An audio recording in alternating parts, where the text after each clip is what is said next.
Gentleman yields back. The chair recognizes Mr. Cassidy of Louisiana. Hello, fellow Louisianian. Hello, Mr. Cassidy. Nice to have you here, and thank you for being so patient with us.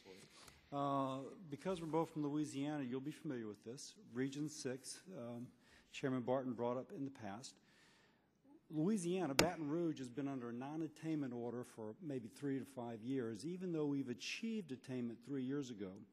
Now, I have here that we have been in the 8-hour ozone standard for over 3 years, and this has been communicated to Region 6, that apparently 2 of the 5 criteria to be designated attainment area have been fulfilled, but that we can't get a decision on the other 3.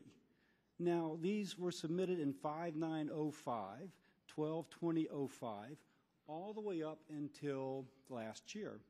Now, it apparently is Region 6, because I have documentation here that the other regions are processing these sorts of requests to transition from non-attainment to attainment in half the time or less.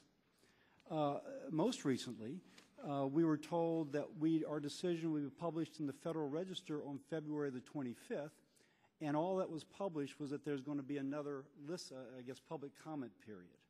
And so it's kind of like waiting for Godot. It never happens, you know. I mean, and in the meantime, of course, Mr. Pallone, my colleague, was concerned about jobs.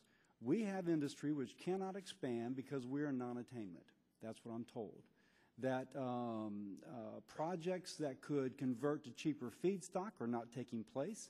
Products to produce new grades of products at the request of customers on short deadlines are not happening.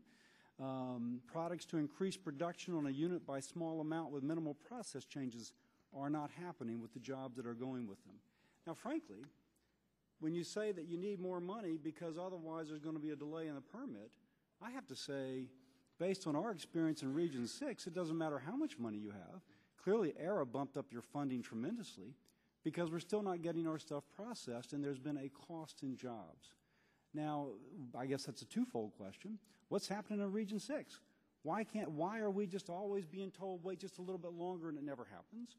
And secondly, that's what gives your agency a bad name. People do their best to fulfill the regulations, and it just never happens. So, your comments. I can't comment specifically on the SIP, although I'm happy to look into it and make sure our staffs follow up from my office. If you would, please. Yeah, and we'll give you a copy of the letter, and by unanimous request, I will submit a copy for the record. Okay. Secondly, oh my gosh, you and I are so concerned about the oil spill. When I looked through your budget, though, I recall one of the issues is that EPA had not allowed there to be a test spill in the past. They had done that off the coast of Norway, taking, I think, 500 barrels down to 500 feet, released it, and saw what happened. And so when the spill happened in the Gulf of Mexico, we were ill-prepared. And obviously, although we had approved dispersants, we had no real-time study of the effect of such. I don't see in your budget any research as regards that now. Is that in there and I just didn't see it? I believe we have $2 million for research on dispersants that we achieved through another piece of legislation, sir. So we don't have for this year. We're spending it this year. Okay. Next, the Gulf of Mexico, you mentioned that in your budget as one of the areas that you have concern, and laudably there is increased funding for the Mississippi River Basin, but there's like a tremendous cut for the Gulf of Mexico. So I see you're on a presidential commission to address the environmental issues, but yet Lake Pontchartrain is losing $500 million. Gulf of Mexico is, I think, losing $1.5 billion. If you assume people's priorities are where they put their money, it doesn't seem like there's a heck of a lot of priority of that. Do you see what I'm saying? Yeah, I certainly understand, and having grown up in the shadow of Lake Pontchartrain, a beautiful water body, made incredible progress in cleaning itself up. The Commission and the Foundation have done a wonderful job.